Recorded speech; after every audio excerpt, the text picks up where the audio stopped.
په زور زنا وکړه د ښځې شوق نه و د په زور ونیوه زنا یې ورسره وکړه په دا سړي حد جاري کیږي خو په ښځه باندې حد نه جاري کیږي دا کورها عذر د دې په باب کې حضرت نبی کریم صلی الله علیه وسلم په وخت کې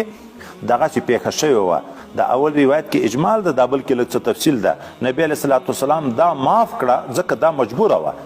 او په سړي حد جاري کړه دا بل روایت کې راځي یوه ښځه د لمانځه په نیت وتلې په ابتدا د اسلام کې خو ښځې جمع لمانځه ته تللی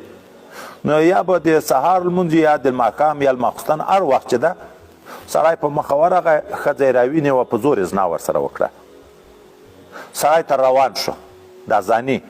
دغه ښځې یو سړی ولیدو هغه ته یې شکایت وکړ چې هغه سړي د ما سره بدعملي وکړه هغه څه کار ونه درلود بیا د انصارو یو ډله ناست دي هغه انصارو په ډله باندې دا ورغله هغه انصارو ته یې شکایت وکړ چې د ما سره پلانکي سړي بدعملي وکړه په زور انصار چې جګ شو هغه سړی راوینیو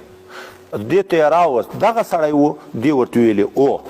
د دې خیال دغه و خو تیاره و سم یې نه و صحیح کړی دوی راوست پیغمبر علیه صلات وسلام ته پیغمبر علیه صلات وسلام ته چې راوست پیغمبر علیه السلام امر د رجم وکړو چې دی رجم کړي په ده چې امر د رجم وشو هغه کوم سړي چې زنا کړې وه هغه په خپله اقرار وکړ نبي علیه السلام ته ویل دی ما رجم کوئ ما بدعملي ورسره کړې ده ما رجم کوئ نبی علیه السلام دا ښځې ته وویل ځه دغه باب ثبوت یې دغه دی نه ته الله مغفرت کړی ته مجبوره شوې یې او دغه سړي په باب کې چې دا اقرار یې وکړه دغه په باب کې نبی علیه السلام ډېر د خیر خبرې وکړې وایي داسې توبه یې ویسته که ټول اهل مدینه باندې تقسیم شوي وای ټول به خدای پاک بخښلي وه ځکه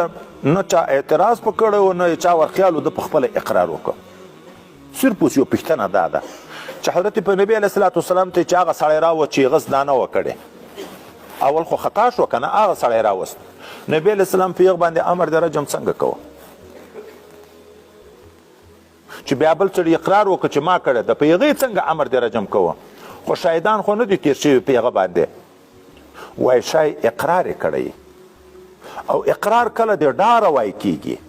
دلته مو یو نکته شوه اقرار کله د ډاره کېږي رسول الله صلی الله علیه وسلم ته خدای پاک داسې هیبت ورکړی و چې سړی به ورته ورخطا شو ما ته بل ورځ دا موږ ملګري کې ما یې وراره راته ویلې دا مشوره چې د استادانو کله کله کېږي وایي دا دغسې چې نرمي حال کې کېږي ښایي خو چې تا ته خوش که درغلي وایي د هر یو نه خبر چې څه یې کړي هغه ترویر شي عذر وي عذر ترویر شي نو تا خوش که دغسې په ځای باندې پاتې شي وروسته بیا هغه عذر چې وي هغه قابل د دغه نه وي چې سړی خوش که ورته وکړي به هر تقدیر وایي ده د ډاره اقرار کړی و د هیبت نه ویل میل نه و پکې ټکول نه و پکې خو د هیبته د اقرار کړی و اما چې خپله سړي اقرار وکړو نبی کریم صلی الله علیه وسلم د دغه مقر په باب کې رجم حکم خو یې په وکړو لیکن